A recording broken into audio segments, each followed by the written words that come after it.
Благодарам, председателе. Значи, она што го добивме вчера како информација, во 17:58 часот, 54-та седница на Собрание ќе продолжи утре, 1.4.2022 година во 11 часот.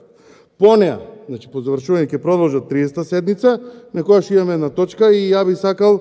па вели за да биде за јавноста појасно, бидејќи јас и вие знаеме што зборуваме, по неа ќе продолжи 30-та седница, па 66-та и 41-та седница на Собранието. Затоа замолувам да го почитуваме редот, не е првпат ова да се случува,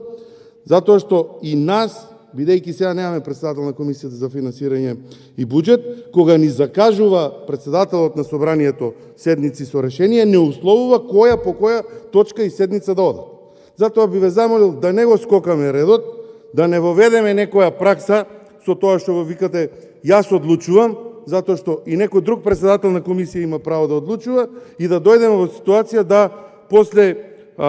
утврдени пракси да го прескокнеме деловникот и да тераме по тој редослед. Знаете дека има можности деловнички да побараме 1 сат пауза, ама добро е вие да го почитувате деловникот и она што вчера во 18 часот го дадовте како информација до пленумот и пратениците, односно да ја прекинеме седницата тука, да го почекаме